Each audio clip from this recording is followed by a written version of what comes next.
శుభవందనములు. ఆలస్యమైంది, క్షమించండి. చిన్న ప్రార్థన చేసుకొని దేవుని వాక్యంలోనికి మనం వెళ్ళిపోదాం. మీరు సౌండ్ పెంచండి. ప్రార్థన. పరలోకమందున మా తండ్రి, మీ యొక్క ఉనికి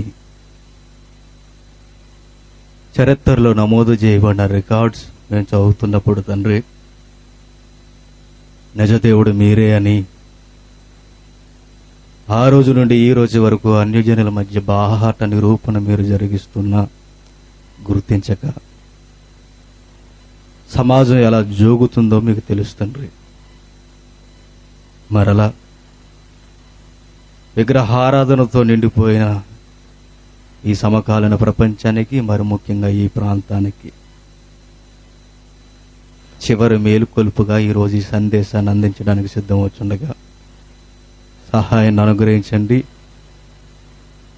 మీ గూర్చి వివరించడానికి సిద్ధమవుతున్నప్పుడు ఎన్ని వ్యతిరేకమైన పరిస్థితులు వచ్చినా గంటాపదంగా మాట్లాడే ధైర్యాన్ని మాకు అనుగ్రహించండి తండ్రి. నిలబెట్టండి. వినగలిగే చెవును మీ పిల్లలకు అనుగ్రహించండి. మీరెంత నిజదేవుడో, మిగిలినవన్నీ ఎంత ఒట్టివో నేర్చుకోవడానికి ప్రయత్నం చేయుచుండగా మీ సహాయాన్ని మాకు అనుగ్రహిస్తారని ఆశిస్తూ మీ కుమారుడు మా రక్షకుడైన క్రీస్తు నామాన్ని ప్రార్థన సమర్పిస్తున్నాము తండ్రి. ఆమేన్. దేవుని పిల్లైన మీ అందరికీ క్రీస్తు నామం వందనములు. కొన్ని నిమిషాలు మీరు జాగ్రత్తగా వినండి. చివరి రోజు కావలసిన మాటలు, నిజదేవుడి నిరూపణ, మరి ముఖ్యంగా ఈ ప్రాంతాలకి. చరిత్రలో క్రీస్తు పూర్వం మొదలుకొని ఇప్పటి వరకు, అంటే నిన్నటి రోజు వరకు దాని చరిత్రనే అంటారు. ఈ చరిత్రలో నిజదేవుడి నిరూపణ ఎన్నోసార్లు జరిగింది. ఎన్నో రికార్డ్స్, హిస్టారికల్ ఎవిడెన్స్ మనకు కనిపిస్తుంటాయి. అలాంటి సందర్భాల్లో ఒక సందర్భాన్ని ఈరోజు మీకు పరిచయం చేయాలని ఇష్టపడుతున్నాను. ఈ సందేశం తర్వాత మనసన్నది మీకుంటే, ఆ దేవుణ్ణి నువ్వు గుర్తిస్తే, నీ బాధ్యత నువ్వు గుర్తెరిగితే, నీ జీవితం వెనక ఎన్ని కేకలు నీకు వినిపించినా, ఎన్ని ఒడదొడుకులు నీకు ఎదురైనా గురి యొద్దకు పరుగులు తీస్తావు. కావలసిన సందేశం జాగ్రత్త కలిగి చక్కగా అందరూ వినండి. అది క్రీస్తు పూర్వం, ప్రవక్తల కాలం, లోతైన సందేశం, సందర్భం. ఇశ్రాయేలు జనాంగాన్ని యావత్తు ప్రపంచం గమనిస్తుంది. ఈరోజు క్రైస్తవులను గమనిస్తున్నట్టుగా. నాకు తెలిసి మనం సరైన క్రైస్తవులు కాదని నాకు తెలుసు. నిజ క్రైస్తవులు అంటున్నాను. దేవుని ఆనుకుని బ్రతుకుతున్న దేవుని పిల్లల్ని ప్రపంచం గమనిస్తుంది. ఎంతగా గమనిస్తుందంటే, సూక్ష్మ జనాంగమైన ఇశ్రాయేలు జనాంగానికి విజయాలు ఎలా వశమవుతున్నాయి. భూభాగం, స్థిరమైన ప్రదేశం లేని ఈ జనాంగానికి సైన్య బలం, రాజుల బలం, అధికార బలం, గుర్రాల బలం, రథాల బలం అన్నీ కలిగిన మాకు విజయం ఎందుకు అడుగులు వెనక్కేస్తుంది? వీరి రహస్యమేంటి, మాలో లేనిదేంటి అని యావత్తు అన్యజన ప్రపంచం ఇశ్రాయేలు వైపుకు చూడడం ప్రారంభించింది. అలా ఎన్నో సందర్భాలు క్రీస్తు పూర్వం మోజెస్ కాలం దగ్గర నుండి సమకాలీన ప్రవక్త, న్యాయాధిపతుల తర్వాత సమూయేలు వరకు ఎన్నో విషయాలు మనకు కనబడుతుంటాయి. ఆ దేవుని నిరూపణ. అలాంటి సందర్భాల్లో ఒకానొక రోజు వస్తుంది. కనాను భూభాగం అనగా వాగ్దాన భూభాగం దేవుడిచ్చినది. అక్కడికి వచ్చే సమయానికి ఎన్నో దండయాత్రలు జరుగుతాయి ఇశ్రాయేలుకి, అన్యులకి మధ్య. ఇది కళ్ళబొల్లు కథలు కాదు, ద్రాక్షారామ కొట్టు కథలు కాదు. ప్రపంచ చరిత్ర. మిడిల్ ఆసియాలో అక్షరానుసారంగా ఖచ్చితమైన రుజువులతో కనబడుతున్న చరిత్ర, పచ్చి నిజాలు ఇవన్నీ. పెద్దాయన తెలుగు ఒక మాట అన్నాడు, ఈరోజు మీరు అది ఆలోచించాలి. అన్ని దేవుళ్ళు ఒక్కడే, అన్ని మతాలు ఒక్కడే, ఆ దేవుడు కులదేవుడు అన్నట్టుగా ఇలా అన్నట్టు మాట్లాడి వెళ్ళిపోయారు. ఆయన తలకాయలు ఊపేక గొర్రెల్లాగా ఆలోచించాలి. ఆ దేవుడు గూర్చి అన్ని దేవుళ్ళు ఒక్కడా? ఎవరు చెప్పిండ్రు? ఎక్కడుంది? రికార్డ్స్లో ఏమన్నా నమోదు చేయబడ్డాయా? లేదు కదా. అలాంటి సందర్భాలు ఒక్కటి మీకు తెలియజేయడానికి నేను ఇష్టపడుతున్నాను. మీరేమనుకున్నా నెక్స్ట్ నన్ను పిలవకపోయినా ఐ డోంట్ కేర్. మీరు శాలరీ ఇవ్వరు కదా నాకు, అందుకే గవర్నమెంట్ జాబ్ ఒకటి వెనకెట్టుకున్నాను.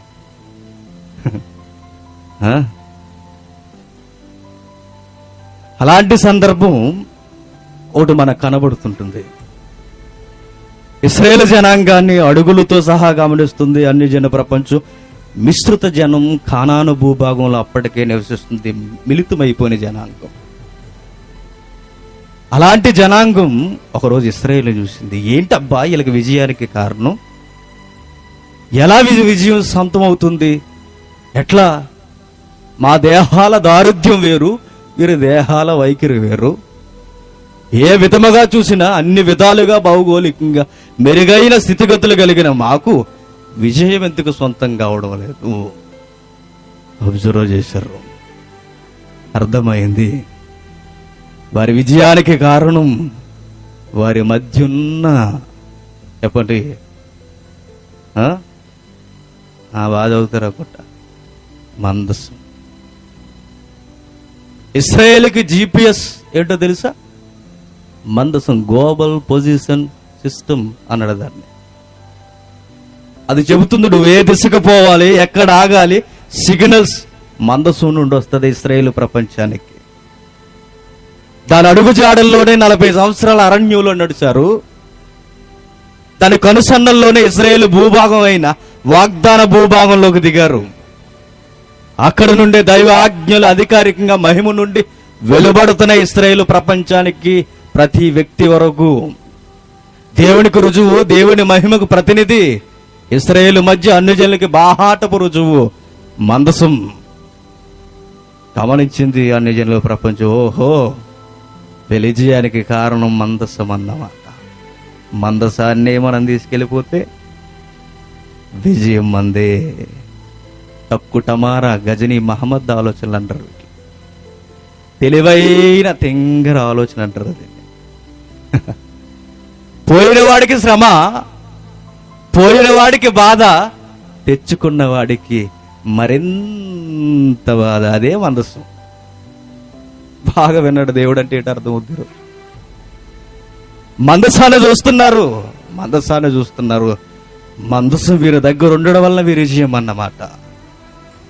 ఇశ్రాయేలుకి విజయాల మీద విజయాలు, విజయాల మీద విజయాలు బాగా అలవాటు అయిపోయేసరికి కన్నులు ఎక్కడున్న కన్నులు ఎక్కడికి పోతాయి? సహజంగా మనసుకు ఉన్నదే కదా, ఎక్కడికి పోయినాయి. దేవుడి యొక్క సెలవు లేకుండా మందసాన్ని మధ్యన పెట్టుకోకుండా యుద్ధానికి బయలుదేరిపోయారు. కత్తి కాంతారాలు ఒకటి కత్తి పట్టుకుని ఏమైరి తెగ నరికిరి. ఎవరు? ఫిలిస్తీన్లు. అప్పుడు అర్థమైంది. పెద్దలందరూ కోర్ కమిటీ మీటింగ్ పెట్టుకున్నారు. ఎందుకు మనం ఓడిపోతున్నాం? ఎందుకు మన ఇశ్రాయేలు పౌరులు చచ్చిపోతున్నారు? ఎందుకు మన సైన్య బృందం చూస్తుండగానే ఆహుతి అయిపోతుంది? అర్థమైంది. మానవ బలంతో మనం ముందుకు పోయాం. దేవుని బలమైన మందసాన్ని అక్కడే వదిలొచ్చాం. అబ్బాయిలు అందరూ వెళ్ళి మందసాన్ని తీసుకురండ్రా అని చెప్పారు. అప్పుడు జరుగుతుంది సీన్ ఆఫ్ అఫెన్స్. రండి ఒకసారి మొదటి సమూయేలు గ్రంథం 4వ అధ్యాయం. మొదటి సమూయేలు గ్రంథం 4వ అధ్యాయం 3వ వచనం నుండి. కాబట్టి జనులు పాలెములోనికి తిరిగి రాగా ఇశ్రాయేలీల పెద్దలు, యెహోవా నేడు మనలను ఫిలిష్తీయుల ముందర ఎందుకు ఓడించెను? షిలోహులోనున్న యెహోవా నిబంధన మందసము మనం తీసుకొని మన మధ్య నుంచుకుందాము రండి. అది మన మధ్య నుండి నేడల అది మన శత్రువుల చేతిలో నుండి మనలను రక్షించుననిరి. ఏంటట? ఇశ్రాయేలులైన మనల్ని శత్రువుల చేతుల నుండి రక్షించేదేది? నా భుజబలం కాదు అని అర్థం అవుతుంది. ఎవరికి? ఇశ్రాయేలీయులు. దేవుని పిల్లలకున్న మనల్ని రక్షించేది మన సైన్య సమూహాలు కాదు, ఒకే ఒక్కటి దేవుని యొక్క మహిమతో నింపబడిన మందసం. ప్లే అవుతుందా తమ్ముడు? యెహోవా మందసం. యెహోవా మందసం ఎలా ఉంటుంది ఒకసారి చూడండి. కెరూబుల మధ్య దేవుడు చెప్పినట్టుగా అహరోను కాలం దగ్గర నుండి, మోసే కాలం దగ్గర నుండి కనబడుతున్న ఒక దృశ్య రూపం. బహుశా ఈ మందసం ఇప్పుడు మరుగైంది. నిజమైన మందసం ఈ రోజు మనకి అదృశ్య రూపంలో ఉంది. ఆ రోజు ఆ మందసం మహిమకు శిఖనం. ఆ శిఖనమైనది దేవునికి రుజువు. అది ఎలాంటిదో తెలుసా? దేవుని ఎదుట, దేవుని ముంగిట నిలబడాలి అంటే భూమి మీద నిన్ను పరీక్షించి నిలదీసి నేను ఆహుతి చేసేది ఆ మందసం. వారికి అర్థమైంది, ఇది మన మధ్యనుంటే విజయం మనదే అని. వెంటనే పెద్దలు ఏం చేస్తున్నారు చూడండి, స్పీడ్గా చదవండి. కాబట్టి జనులు షిలోహులో కొందరిని పంపి అక్కడి నుండి కెరూబుల మధ్యన ఆసీనుడై ఉన్న, కెరూబులు అంటే కంగారు అయిపోకండి, తెలుసు కదా భాష. కెరూబులు అంటే దేవదూతల్లో అగ్రగణ్యులు. కెరూబులు, సెరేపులు తెలుసు కదా, గాబ్రియేలు, మీకాయేలు, ఐలీ క్యాడర్స్ అంటారు. ఆ కెరూబుల మధ్య ఆసీనుడయుండు సైన్యములకు అధిపతి యెహోవా నిబంధన మందసమును తెప్పించిరి. ఏలీ యొక్క ఇద్దరు కుమారులైన ఓప్నీయును ఫినెహాసును అక్కడనే దేవుని నిబంధన మందసం వద్ద ఉండిరి. యెహోవా నిబంధన మందసం దండులోనికి రాగా ఇశ్రాయేలు అందరూ భూమి ప్రతిధ్వనిచ్చినంత గొప్ప కేకలు వేసిరి. ఫిలిష్తీయులు ఆ కేకలు విని ఎబ్రీల దండులో ఈ గొప్ప కేకల ధ్వని ఏమని అడిగిరి. యెహోవా నిబంధన మందసం దండులోనికి వచ్చినని తెలుసుకొనిరి. జడిసి దేవుని దండులోనికి వచ్చినని అనుకొని, సీన్లోకి ఎవరు దిగుతున్నారట? దేవుడే యుద్ధానికి దిగుతున్నాడట. జడిసి ఒక్కొక్కడు గజ గజ గజ గజ గజ వణుకుతున్నారు. ఎవరు? అన్యజనులు. ఎవరు అన్యజనులు? అడ్రస్ ఏంటి? ఫిలిష్తీయులు. మధ్యధరా సముద్రానికి తీర ప్రాంతాన్ని ఆనుకుని మొదలుకొని అటు ఉప్పు సముద్రం ఆవల ప్రాంతాల వరకు, ఆ పైన లెబనోను పర్వతాల వరకు ఆనుకున్న బలమైన సైన్య సమూహాలతో ఆక్రమించిన ఒక విస్తృత జనాంగం ఫిలిష్తీయులు. అట్టి ఫిలిష్తీయులు భయపడుతున్నారు. ఎట్లా భయపడుతున్నారో తెలుసా? దేవుడే యుద్ధానికి సిద్ధమయ్యాడట. ఎవడట నిలబడేది? దేవుణ్ణి దేవుడిగా గుర్తించేది ఎవరు? దేవుని పిల్లలు కాదు. ఎవరు? అబ్జర్వేషన్ చేయండి. ఎవరు? అన్యజనులు. ఎట్లా గుర్తిస్తున్నారు? వీరికి ఎలా తెలుసు? ఇందుకి ఫిలిష్తీయుల కేకలు విని ఎబ్రీల దండులో ఈ గొప్ప కేకల ధ్వని ఏమని అడిగి యెహోవా నిబంధన మందసం దండులోనికి వచ్చినని తెలుసుకుని జడిసి దేవుడు దండులోనికి వచ్చినని అనుకుని, అయ్యా అయ్యో మనకు శ్రమ, ఇంతకు మునుపు వారు ఎలాగూ సంప్రమింపలేదే, అంతకు ముందు సంప్రమింపపోయిన విజయం వశమైంది. పాలెములో మందసం ఉంటే ఇప్పుడు సంప్రదించవలసిన పరిస్థితి ఎందుకు వచ్చిందంటే అక్కడ దుష్ట జనాంగం ఎక్కువైపోయారు. ఎవరు? ఓఫ్ని, ఫినెహాసు. ఎవరు వీరు? గజకర్ణ గోకర్ణలు. అంటే గుడి పేరు చెప్పి గుళ్ళో లింగాన్ని కూడా దాచేసే రకాలన్నమాట. దేవుడి ఫోటో పెట్టి దేవుడి మీద బ్రతికే జనాంగం ఉంటారు చూసారు, ఆ టైపు. ఎంతగా అంటే శరీర సుఖాలకు కూడా అలవాటు పడిపోయారు. ఎంత సుఖాలంటే దేవుని సేవ చేయడానికి వచ్చిన స్త్రీమూర్తులతో అక్రమ సంబంధాలు పెట్టుకున్నారు. Bloody idiots. ఎవరు? ఏలీ కుమారులు.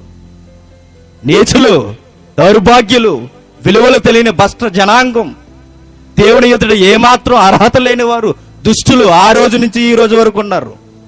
దేవుని యొక్క మహిమను బాహాటంగా అవమానపరిచే దగాకోరు గోండా నాయకులు ఆ రోజు నుంచి ఈ రోజు వరకు ఉన్నారు. దేవుని మందస్సు ముందు, దేవుని సన్నిధిలోనే అక్రమ సంబంధాలు పెట్టుకున్న నీచ సంస్కృతి కలిగిన ఒక భక్తుడు గర్భాన్ని పుట్టిన దరిద్రులంటే ఎవరు? ఏలీ కుమారులు. సిగ్గు సిగ్గు సిగ్గు. అందుకే దేవుడు ఫీల్ అయ్యాడు. వీరి మధ్య నేను ఉండడానికి ఇష్టపడను. పాపమున్న చోట ఎలుగైన దేవుడు నివాసం ఉండడు.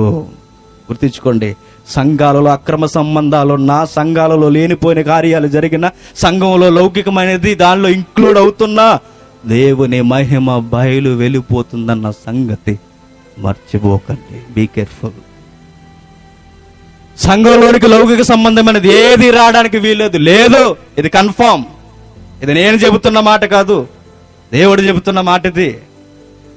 లోక సంబంధమైన దేవుళ్ళలోనికి రాకూడదు. వచ్చింది అక్రమ సంబంధాలు, దేవుడికి ఇవ్వాల్సిన బలి అర్పణలు వారే తినడాలు, నీచమైన సంస్కృతి జరిగిస్తున్నారు. దేవుడు కూడా డిసైడ్ అయిపోయాడు, ఒక్కసారి వీరికి సురకల మీద సురకలేస్తే గాని బుద్ధి రాదనుకున్నాడు. అందుకే దేవుని మహిమ వెళ్ళిపోవాలనుకున్నాడు. దేవుని మహిమ వెళ్ళిపోవడం అంటే వెలుగు అలా వెళ్ళిపోవడం కాదు, మందసమే వెళ్ళిపోవడం. డిసైడ్ అయిపోయాడు దేవుడు. వెంటనే అన్యజనులు మంచి సర్టిఫికెట్ ఇస్తున్నారు చూడ కిందకి. అయ్యయ్యో మహాసూరుడగు మనలను ఎవరు విడిపింపగలరు? అరణ్యమందు అనేకమైన తెగుళ్ళ చేత ఐగుప్తీయులను హతము చేసిన దేవుడు ఈయనే కదా. ఫిలిస్తీలారా, ధైర్యము తెచ్చుకుని వారు మీకు దాసులైనట్లు మీరు ఎబ్రీలకు దాసులు కాకుండా బలాఢ్యులై యుద్ధము చేయడని చెప్పుకొనిరి. ఏమంటున్నారు? అయ్యో, ఐగుప్తిలో గొప్ప అద్భుతాలు చేసిన దేవుడు వేరే దేవుడు. మీకు అర్థమైపోవాలి, ఐగుప్తులో జరిగిన మహా అద్భుతాలు, మేళ సమ్మేళనం ఆ సమకాలీన ప్రపంచానికి సుపరిచితమన్నమాట. బైబిలే చెప్పలేదు ఐగుప్తులో వండర్స్ గురించి. ఎవరు చెప్తున్నారు? ఫిలిస్తీన్లు కూడా చెప్తున్నారు. ఎర్ర సముద్రం పాయలైన వింత, ఐగుప్తులో జ్యేష్ఠ జనాంగం చనిపోయిన వింత, నైలు నదిని రక్తంగా మార్చిన ఆ వింత, వడగండ్లు పడేసిన ఆ వింత, పురుగులను పుట్టించి జనాల మీదకి దండయాత్ర చేయించిన ఆ ఇంత, ధూళిని పేలుగా సృష్టించి ప్రతి ఒక్క పశువులు మొదలుకొని మనుషుల వరకు వాళ్ళని శిక్షించిన ఆ వింతలో అద్భుతాలు ఎవరు జరిగించారని డాక్యుమెంట్స్ లో, భౌగోళిక చరిత్రలో మనకు కనబడుతుంది. ఇశ్రాయేలీల దేవుడు. ఐగుప్తి అంటే ఆ రోజుల్లో నవనాగరికతకు పెట్టింది పేరు ఈజిప్ట్. ఆ రోజుల్లో ఐగుప్తినే గజగజలాడించి, అంటే ఇక మిగిలినవన్నీ పిల్ల దేశాలు అన్నమాట. అంతే కదా. అమెరికాకి బుద్ధి వచ్చిందంటే ఇక మిగిలిన దేశాలు ఏ పార్టీవి చెప్పండి.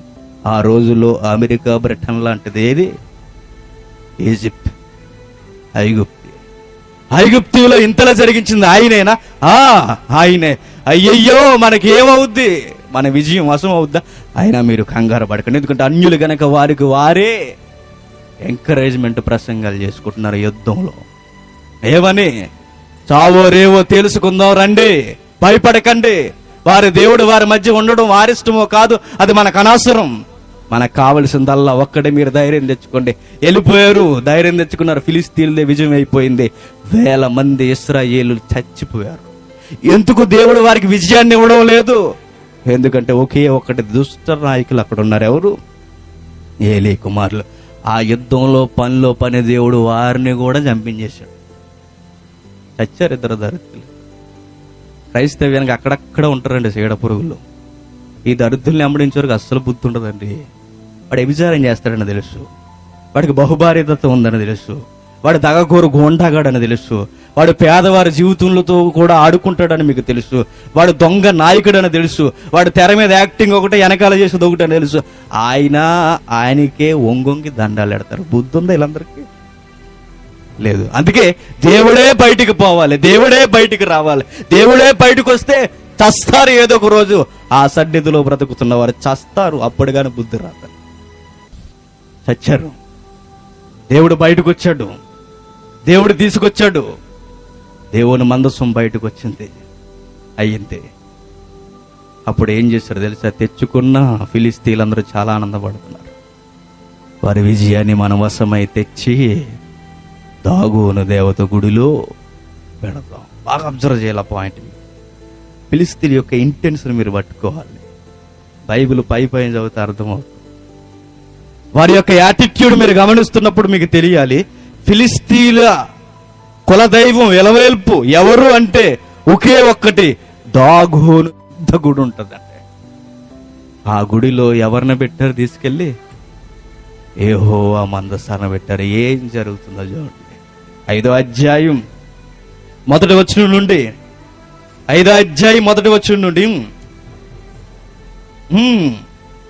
ఫిలిస్తీయులు దేవుని మందసం పట్టుకొని ఎబెనేజర్ నుండి అష్డోదునకు తీసుకుని వచ్చి దాగోను గుడిలో దాగోను ఎదుట దానిని ఉంచిరి. దానిని అంటే ఏంటది? మందసం. మందసాన్ని ఎక్కడ పెట్టారు? దాగోను గుడిలో. అక్కడ మీరు అబ్జర్వ్ చేయవలసింది ఏంటో తెలుసా? వారి కులదైవం ఇలవేల్పు ఏ స్థాయిలో ఉందో అదే స్థాయిలో యెహోవాను కూడా తీసుకెళ్ళి అక్కడే పెట్టారంటే అన్ని దైవాలకి సమాన హోదా ఇస్తున్నారన్నమాట. ఎవరు? ఫిలిస్తీన్లు. అంటే వారి యొక్క ఆలోచన సరళి ఏంటంటే అన్ని మతాలు ఒక్కటే, అన్ని దైవాలు ఒక్కటే, మతాలలో మంచి అన్నది ఉంది అన్నది వారి ఉద్దేశం. ఎవరిది? ఫిలిస్తీన్లది. అన్ని దైవాలు ఒక్కటైన దైవాలలో ఈ బైబిల్ దేవుణ్ణి కూడా కలిపేశారు. నువ్వు నేను కలిపేసిన ఆయన కలద్దు.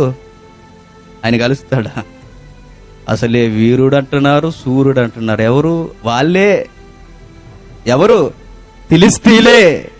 వారే అంటున్నారు అద్భుతాలు చేసే దేవుడని. ఈ బైబిల్ దేవుడు, ఈ బైబిల్లో ఉన్న ఇశ్రాయేలు దేవుడు, ఈ దేవుడిని తీసుకెళ్లి సమకాలీన దేవత గుడిలో పెట్టేశారు. ఆ దేవుడు అడ్జస్ట్ అవుతాడా? No no no no. ఏ దేవత అనబడిన దేనినైనా కాళ్ళ కింద వేసి తొక్కుతాడు. బాగుందిరా అబ్బాయి, ఇక అస్సలు పక్షపాతం లేదురా, భలే ఉన్నారు, ముద్దొచ్చేస్తున్నారు అన్నాడు ఫిలిస్తీన్లు. మీ దైవంతో సహా నన్ను కూడా సేమ్ కుర్చీ చేశారు అన్నట. నో. తెల్లవారేసరికి ఒకటి జరుగుతుంది. ఏంటి చూడండి.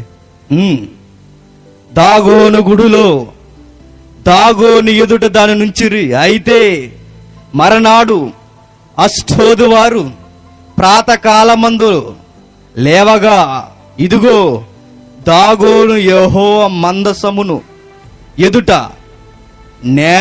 నేలను బోర్ల పడి ఉండెను గనుక వారు దాగోనును లేవనెత్తి వాని స్థానమందు మరలా ఉంచిరి. వాని స్థానం మందస్సు ముందు ఎవడబడిపోయారట? దాగోను పడిపోయిందట. పడిపోవడం కాదు, పడేస్తాడు దేవుడు. దేవుడు అన్నవాడిని దేవుళ్ళుగా పిలవబడిన ఏ ప్రతిమనైనా మనుషునైనా ఎక్కడ కొట్టాలో అక్కడే కొడతాడు. ఎందుకంటే అవన్నీ కల్పింపబడినవని దాన్ని ఆరాధిస్తున్నవానికి తెలియాలి. అయినా వినలేదు. అరే, మందసం ముందు మన ఎలవేల్పు ఏంటి ఎలా పడిపోయింది? అయితే బహుశా ఆ మందసంలో ఉన్న ఆ యెహోవాయే నిజదేవుడా? మనం నమ్ముతున్న ఈ దేవుడు దేవతగా పిలవబడేవాడు, దేవుడిగా పిలవబడేవాడు దాగోను. 2000 మనం వాడాలంటుడే ఎవడు? దాగోను. ఆడదేవత మగదేవత తెలియని పరిస్థితి. దేవుడు తీసుకొచ్చి కాళ్ళ దగ్గర వాడేశాడు, మందసం ముందు పడ్డాడు. అప్పుడు అలర్ట్ అయిపోయామో, ఇశ్రాయేలు దేవుడు గొప్పోడులో ఉంది. అనవసరంగా ఈయన స్థానం మనం అనుకున్న కులదేవత పక్కన పెట్టామేంటి? తప్పు చేస్తున్నామేమో. బహుశా మన దేవుడు ఏమన్నా డూప్లికేటా, మనమే సృష్టించేసుకున్నామన్న కనీసపు రేజింగ్ క్వశ్చన్స్ లెగిస్తే బాగుండు. లెగలేదు కానీ దేవుడు క్షమిస్తాడా? మళ్ళీ సెకండ్ కౌంటర్ ఉందో చూడండి. దేవుడు ఏం చేస్తున్నాడు? ఆ మరనాడు వారు ఉదయమునే లేవగా దాగోను యెహోవా మందసం ఎదుట నేలను బోర్ల పడి ఉండెను. దాగోను యొక్క తల 2 అరచేతులను తెగవేయబడి గడప దగ్గర పడి ఉండెను. దాని మొండెము మాత్రము వానికి మిగిలి ఉండెను. ఆరాధింపబడుతున్న దైవం. పట్టు వస్త్రాలు పెడుతున్నారు, నడానికి వడ్డానం పెడుతున్నారు, శతమానాలు వేస్తున్నారు, పూలు దండలు వేస్తున్నారు, బలి నైవేద్యాలు ఇస్తున్నారు, పండగలు చేస్తున్నారు. కాలం వచ్చేసరికి దేవుని ఎదుట సంబరాల మీద అంబరాలు ఆకాశాన్ని అండుకుంటున్న ఈ కుల ఎల్పు దైవం చివరికి తెల్లారేసరికి 2వ కౌంటర్లో ఏమైందో తెలుసా? తల మెడ మొత్తం దిగిపోయి ఉంది బోడిగా. ఎవరు నరికేశారు? ఎవరు ఎలా చేశారు? గుడి తలుపులు గుడిలో వేసినట్టుగున్న బయట తాళం అలానే ఉంది. గర్భగుడి తలుపులు ఎవడో తీయలేదు. ప్రధాన యాజకులు బయటే ఉన్నారు.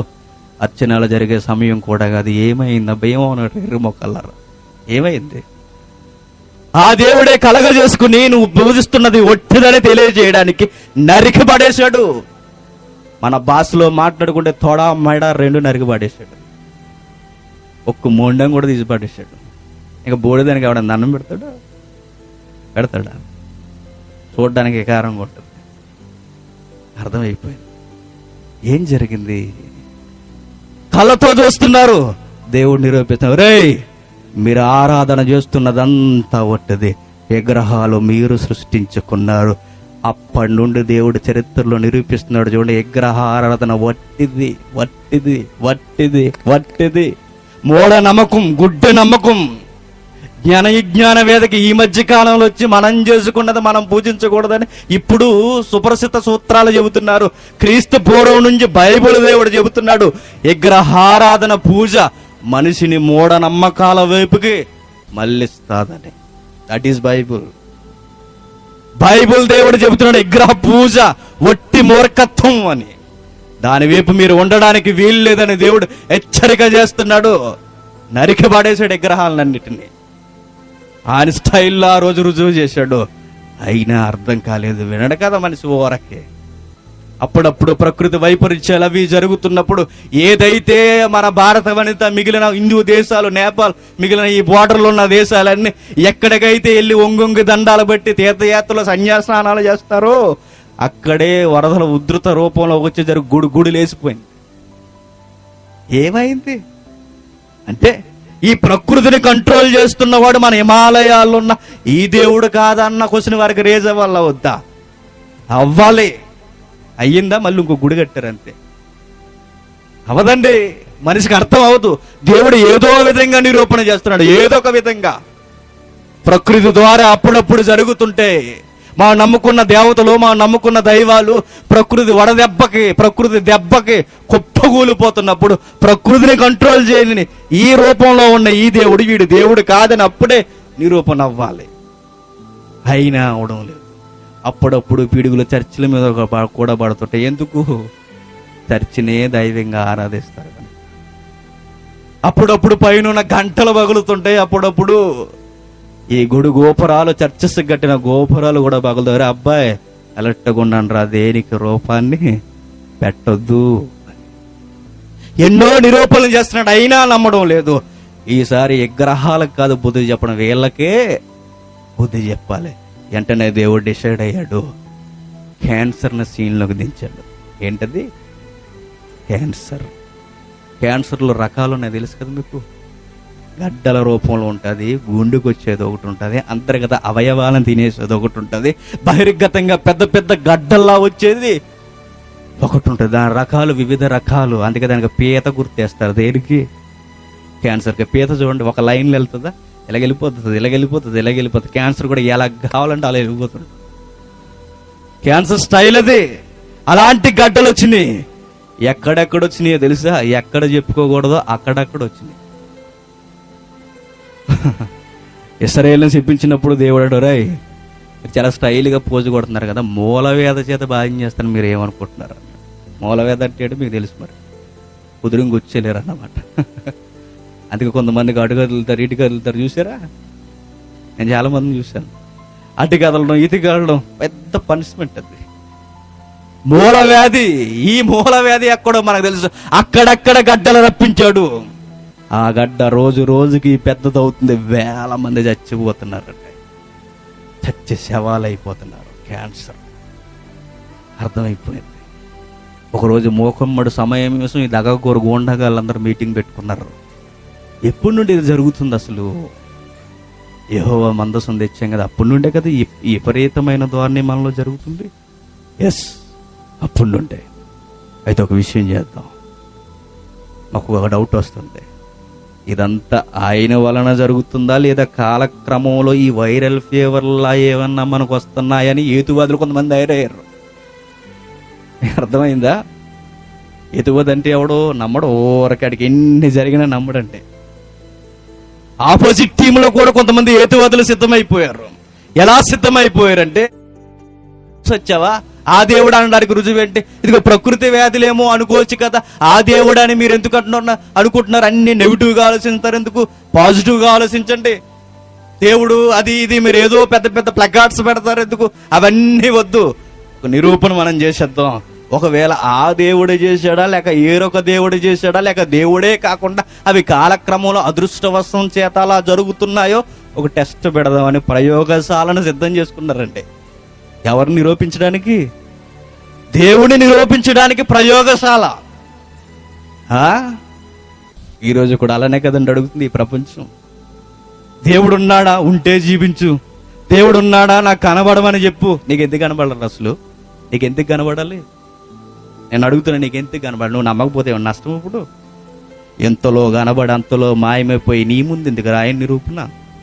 చచ్చిపోయిన అందరికి తెలిసిపోద్ది నమ్మో దేవుడు ఉన్నాడు అనేసి. అప్పటి వరకు ఎంత చెప్పినానికి అర్థమవుతుంది. చనిపోయిన వెంటనే అర్థమవుద్ది దేవుడు ఉన్నాడు. ఎందుకంటే చచ్చిన వెంటనే కనబడేది ఆ దృశ్యమే, ఆ మహిమే, ఆ తేజో మహిమే.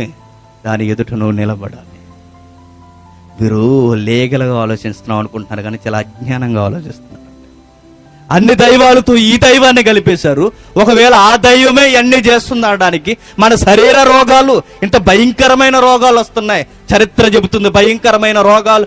ఆ రోజు ఫిలిస్తీన్కి రావడానికి సమకాలీన బైబిల్ గ్రంథంతో కలపబడిన ఒక చరిత్ర పుస్తకం ఫిలిస్తీన్లో జరిగిన ఈ వ్యాధి సంబంధమైనది రికార్డ్ చేయబడ్డాయి. ఆ రోజు పంది కుక్కుల ద్వారా ఈ వ్యాధి వచ్చింది అని. కొన్ని వ్యాధులు ఎలా వస్తాయి? జీవుల వలన వస్తుంటాయి. కొంతమందికి తెలియదు, కుక్కలకు ముద్దాడేస్తుంటారు చూసారా? తెలియదు, వీళ్ళకి అసలే తెలియదు. మన ఇంట్లో ఉన్న కుక్కలకి టామీ జామి కామి అని దాని మూతులో ఒక ఆవిడ చూస్తుంటామండి. దానికి ముద్దెట్టేస్తుంది, ఈవిడ ఒక ముద్ద తినేస్తుంది. దానికి క్యాన్సర్ ఏదో వచ్చి చచ్చిపోద్ది ఏదో ఒక రోజు. భయంకరమైన వ్యాధులు వచ్చేస్తాయి. జీవులను దూరంగా పెట్టాలి, ఎక్కడ ఉంచాలో అక్కడ వరకు ప్రేమించాలి. దాని నోట్లో ఈ నోట్లో పెట్టుకోడు, ఈ నోట్లో ఆ నోట్లో పెట్టుకోడు. స్వైన్ ఫ్లూ ఎలా వచ్చింది? బర్డ్ ఫ్లూ ఎలా వస్తుంది? జీవుల నుండి కదా. ఎక్కడి నుండి వస్తుంది ఈ భయంకరమైనది? ఎబోలా ఎలా వచ్చింది? అస్కీరదాలైన గబ్బిలాల నుండి కాదా? చెప్పండి. జంతువుల నుండి, జీవుల నుండి తెగుళ్ళు పుట్టిస్తుంది. మెదడు వేపు వ్యాధి వచ్చేది ఒకప్పుడు. పందిని కుట్టినది మనల్ని కుడితే తలకే వాసిపోయేదండి ఒక్కొక్కటి గ్రహాంతర జీవులాగా. జీవుల నుండి వచ్చేవి, జీవుల నుండి. ఆ రోజు వారికి కూడా ఆ రోగం, ఆ క్యాన్సర్ సుగుణాలు కలిగిన ఆ రోగం, ఆ గడ్డల రోగం దాని నుండి వచ్చింది. అర్థమైంది. కోర్ కమిటీ మీటింగ్ పెట్టుకున్నారు, ఒకరోజు నిర్ణయం తీసుకున్నారు. త్వరగా 6వ అధ్యాయం అదే గ్రంథం 6వ అధ్యాయం 1వ వచనం. యెహోవా మందసం 7 నెలలు ఫిలిస్తీన్ల దేశంలో ఉండిన తర్వాత ఫిలిస్తీన్ల యాజకులను, శకునమును చూసి వారిని టీవీ 9లో ఎవరిని కూర్చోబెట్టారట? అందరూ కలిసి యెహోవా మందసం 7 నెలలు ఫిలిస్తీన్ల దేశమందు ఉండిన తర్వాత ఫిలిస్తీన్ల యాజకులు శకునము చూసిన వారిని పిలువనంపించి, శకునమును చూసి వారిని, శకునం అంటే జ్యోతిష్యం. జ్యోతిష్యం అంటే జ్యోతిని చూసి భవిష్యత్తు చెప్పడం. జ్యోతులు ఉంటాయి కదా, జ్యోతులు అంటే ఏంటి? పగట నీలుటకు ఒక జ్యోతి, రాత్రి నీళ్ళడానికి కొన్ని జ్యోతులు. ఆ జ్యోతులను చూసి మనకి భవిష్యత్తు చెబుతారండి. ఇదేమన్నా నమ్మడానికి బాగుందా చెప్పండి? ఇప్పుడు దీన్ని చూసి, హలో జేమ్స్ గారు, నెక్స్ట్ మీ జీవితంలో జరగబోతుందని దాన్ని చూసి నాకు చెప్పావు అనుకో, నేనేమనాలి చెప్పు. అసలు దాని మీద కూర్చోబెట్టకూడదు ఏంటి? అది దానికి నా భవిష్యత్తుకి ఏమైనా సంబంధం ఉంది? అసలు ఇదే జ్యోతే, అది జ్యోతే. దానికి నాకు సంబంధం ఏంటి? ఒడ్డి నమ్మకాలు కదండి. జ్యోతిష్యం కూడా వట్టిది అని బైబుల్ దేవుడు నిరూపిస్తున్నాడు. శకునాలు వట్టివి అని దేవుడు నిరూపిస్తున్నాడు. అందులో ఏమీ లేదని నిరూపణ జరగబోతుంది. చరిత్రలో యథార్థ దేవుణ్ణి నిరూపణ రికార్డ్స్ ఇప్పుడు మనం తిరగేస్తున్నాం. అది దర్యాప్తు. ఈ జ్యోతులకి నాకు సంబంధం ఏంటి? లైట్ను చూసి నా భవిష్యత్తు చెప్పడం ఏమన్నా వాస్తవమా? నమ్మడానికి ఏమన్నా ఆధారం ఉందా? లేదు. ఇప్పుడు దేవుడిని నిరూపించడానికి ఎవరిని సీన్లోకి దించారు? ఈ స్టూడియో మాస్టర్లో ఉన్నవారందరూ శకునాలు చెప్పేవారిని తీసుకొచ్చారండి. శకునములు చెప్పేవాడు ఏం చెప్తాడు? నీ గోత్రం చెప్పమని అడుగుతాడు, అంతకుమించి ఏమని అడుగుతాడా? నువ్వు ఎప్పుడు పుట్టువో చెప్పు అంటాడు. ఏదో ఒకటి చెప్పేస్తాడు. ఆడ మగ పుడుతుందని నీకంటే మరి ఏదో ఒకటి పుట్టకపోతే ఏం జరుగుద్ది? భవిష్యత్తు జ్యోతిష్యం ఎలా ఉంటుంది అనుకున్నావు? గర్భవతిని చూసి నీకు ఆడ మగ పుడతారా? మరి ఇద్దరు ఎవరు పుట్టపోతే గ్రహాంతరిచి పుడుతుందా? జ్యోతిష్యం అలానే ఉంటుంది. ప్లస్సో మైనస్సో ఏదో ఒకటి జరగాలి కదా. ఏదో ఒకటి జరిగేసరికి మనం ఏమనుకుంటాం, అమ్మో జ్యోతిష్యులు చెప్పారు అట్లానే జరిగిందండి, ఆయన పేరు పెట్టుకుంటాను నేను అనుకో. పెట్టుకో, అక్కడే జాయిన్ చేయి మీ అబ్బాయిని. బట్టివి వారిని కూర్చోబెట్టి డిస్కషన్ జరుగుతుంది. ఏమని? యెహోవా మందసం ఏమి చేయదుము, ఏమి చేసి స్వస్థలమునకు దాన్ని పంపివేయుదుమో తెలియజెప్పమనగా ఏమి చేయదుమో క్వశ్చన్ వేశారు. ఇప్పుడు మనం ఆన్సర్ చెప్పాలి. ఏం చేయాలి చెప్పండి? దాగోను దేవతను తీసుకెళ్లి గోదావరిలో కలిపేసి ఆ గుడిలో ఎవరు నెట్టాలి? మందసాన్నెట్టి పూజలు, బలి నైవేద్యాలు, పాప పరిహారార్థ బలులు జరిగించాలి. ఏం చేయలేను వాడిని అడిగితే ఏం చెప్తాడు? సమయాల దగ్గరికి వెళ్ళి అడిగితే చెప్తాడు. శకునాలు చూసేవాడిని అడిగితే ఏం చెప్తాడు? యెహోవా ప్రతినిధులను అడిగితే చెప్తారు. వాళ్ళకేం తెలుసు? దేవుని పిల్లలను దేవుని కొరకు అడిగితే చెప్తారు. ఏమీ తెలియని లకూటుగాళ్ళని అందరం తీసుకొచ్చి కూర్చోబెడితే వాళ్ళేం చెప్తారు? వాళ్ళకేం తెలుసు? వారికి ఏమీ తెలియదు. అందుకే మానవ సంబంధమైనవి చెబుతున్నారు చూడండి. ఏమని? వారు ఏమి చేయదుము, దాని స్వస్థలమునకు దాన్ని పంపుదుము తెలియజెప్పడనగా వారు ఇశ్రాయేలు దేవుని మందసమును పంపివే ఉద్దేశించుచుండగా ఓరకయే పంపక ఏ విధము చేతనైనను ఆయనకు అపరార్థమైన అర్పణము చెల్లించి పంపవల్ని ఆయన అడిగాడు. మరి లంచం మిమ్మల్ని అడిగాడా? మరి అయ్యే మరి ఎక్స్ట్రా అంటే రేట్లని అయ్యే. దేవుడు అడగపోయినా గుండె చేయించుకోవడం, దేవుడు అడగకపోయినా కాళ్ళ మీద నడవడం, దేవుడు అడగకపోయినా ఇన్యాసాలు చేయడం, అయ్యే ఎక్స్ట్రా అంటే రేట్లు. వీళ్ళు అదే చేస్తున్నారు. ఏం చేస్తున్నారు? దేవుడట ఏదో అనుగ్రహించాడట, దేవునికి ఇస్తున్నారు. ఓకే, ఇచ్చారు. ఏంట్రా అబ్బా మీ ఇంటెన్షన్ అని అడిగితే కిందకు చెబుతున్నాడు 6వ వచనం 5వ వచనం నుండి. కాబట్టి మీకు కలిగిన గడ్డలు గాని భూమిని గాని పాడు చేయి పందికొక్కులు గాను నిరూపింపబడిన గడ్డలను పంపించి ఇశ్రాయేలు దేవునికి మహిమను చెల్లింపవలను. దేవునికి మహిమ ఎలా చెల్లించాలట? వచ్చిన గడ్డలకు రూపం ఏంటంటే అర్థమైంది ఈ మధ్యకాలంలో మన వెనక తిరుగుతున్న పందికొక్కలు ఏం చేస్తాయి చెప్పండి? చక్కగా కట్టుకున్న ఇల్లును కూడా కింద నుంచి అలా పైన బాగుంటుంది, మొత్తం కింద తొలిసేస్తాయి. క్యాన్సర్ కూడా అలానే చేస్తుంది. చూడ్డానికి బాగానే ఉంటాయి, పైన ఉన్న బొచ్చంతా ఊడిపోతుంటాయి. యువరాజు ఊడిపోయింది చూసారా మధ్య?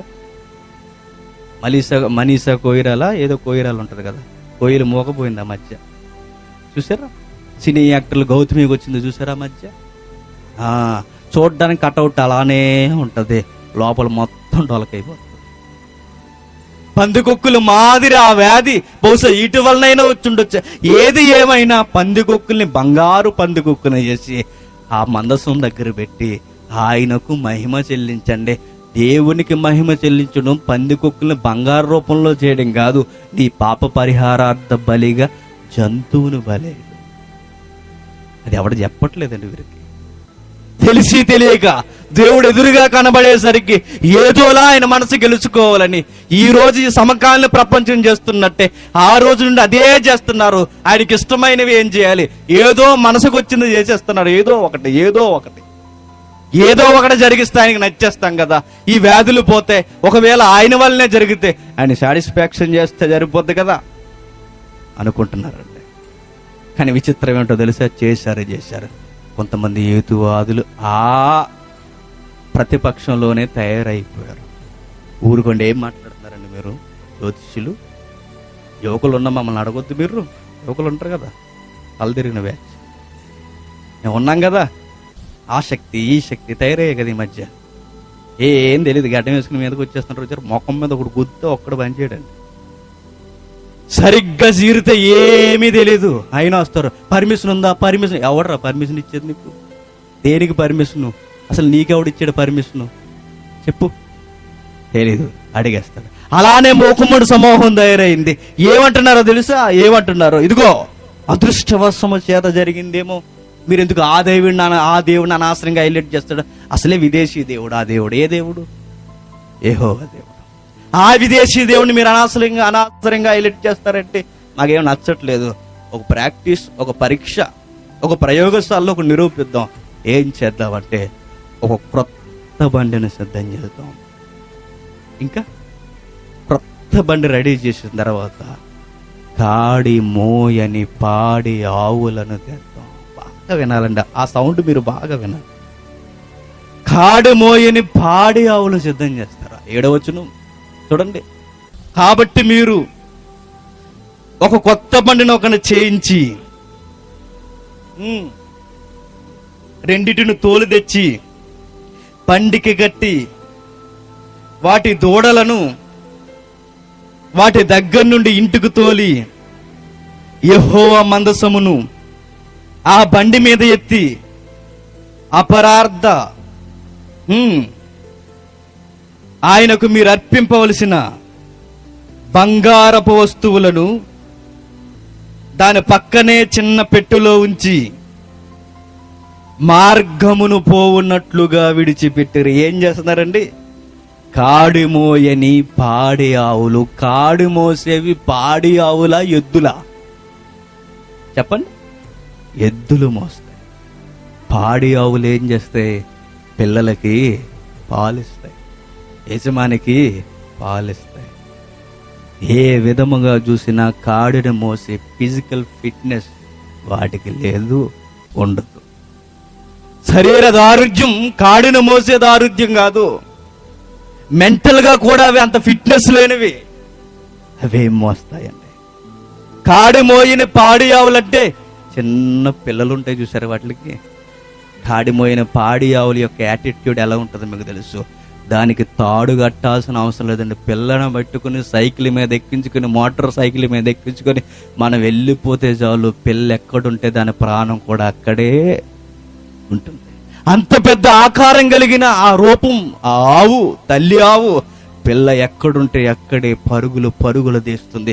దాని ఆశ, నిరీక్షణ, దాని రూపం, దాని కోరికలు, దాని ప్రాణం మొత్తం తన గర్భాన్ని పుట్టిన ఆ పసికందు మీద ఉంటుంది. పసికందుల్ని దూరం చేసేసారట. తల్లి మీదకి ఏమెత్తారట? కాడెత్తారట. ఎంత అన్యాయం అండి! దేవుడి నిరూపణని అవమానపరచాలనుకుంటున్నారు. దేవుడి నిరూపణ ఒట్టిదని నిరూపించాలనుకుంటున్నారు. ఆవుల మీదకి ఎత్తనం ఏంటండి? అసలు ఏ విధముగానైనా ఒక 4 యాజకులను పిలిచి, ఇదిగోనయ్యా, మీ దేవుడు గొప్పవాడైతే మీరు ఆయన యాజకులే కదా, మీకు ఏ వ్యాధి, ఏ భయంకరమైన శిక్ష రాకపోతే, మీరు అష్టోదు మార్గమున మీరు వెళ్ళిపోతే, స్వచ్ఛశ్యామలమైన మీ భూభాగానికి వెళ్ళిపోతే మీ దేవుడు నిజమని చెబుతామంటే కొంచెం న్యాయంగా ఉంటాం. అవునా కదా? 4 మనుషులను తీసుకొచ్చి మందసాన్ని మీరే ఎత్తుకోండి, ఆయన మీ దేవుడైతే మీకు ఏమీ కాకూడదు, మీరు తీసుకెళ్ళిపోండి. ఒకవేళ మీకు ఏమన్నా అవుతే ఆయనకి మీకు కూడా దేవుడు కాదు, ఏదో జరుగుతుందని అందరం కలిసి కూర్చుందాం అనడానికి బాగుంటుంది. ఆ తర్వాత అలా చేయకుండా ఏం చేస్తున్నారు? పాడి ఆవుల మీదకి ఎత్తుతున్నారండి. పాడి ఆవుల దేహం ఎలా ఉంటుందంటే వాళ్ళంతా పులిసిపోయి ఉంటుంది. కానీ ఆవుల్ని అప్పుడప్పుడు చూస్తే దానికి జ్వరం కూడా వస్తుంటుంది. చూసారా? పశువులు మేపుతున్న వరకు బాగా తెలుస్తుంది. అప్పుడప్పుడు తన శరీరం నలిగిపోవడం వలన సరైన ఆహారం తినకపోతే, తన గర్భాన పుట్టింది వచ్చి పాలు పితికితే ఇవ్వలేక తన దేహం అంతా పులిసిపోయి అనారోగ్యానికి లోనే. అలాంటి టైంలో భుజాల మీద ఏం పడుతుందో తెలుసా?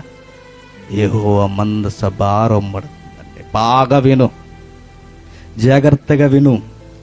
దేవుడు ఈరోజు నిన్ను నన్ను అడుగుతున్నాడు. ఆ రోజు పాడి ఆవు మీద భుజాల మీద పడుతుంది. పాడి ఆవు మధ్యకు వచ్చి ఆ రోజు గాడిదకి స్వరం వచ్చినట్టు దీనికి స్వరం ఇస్తే దేవుడు, ఏంటయ్యా నేను చేయగలనా? ఇది నా దేహం ఏంటి? నేను చేసే పని ఏంటి? నేను మొయ్యగలనా దీన్ని? నా పిల్లలు నా గర్భాన పుట్టినవి అలా ఏడుస్తుంటే, అవి కేరమనే కేకలు వేస్తుంటే వాటిని వదిలేసి నేను ఎక్కడికి వెళ్ళిపోను? నేను మొయ్యగలనా? నా వల్ల అవుద్దా? ఫిజికల్గా నేను ఫిట్నెస్లో ఉన్నానా? మెంటల్గా ఫిట్నెస్లో ఉన్నాను? నా మీదకి ఇది ఎత్తనం ఏంటండి అని అడగగలవా? అడగలేవా? ఒకవేళ అడిగితే తప్పుందా? అన్ని నిజాలే కదా చెబుతున్నాయి.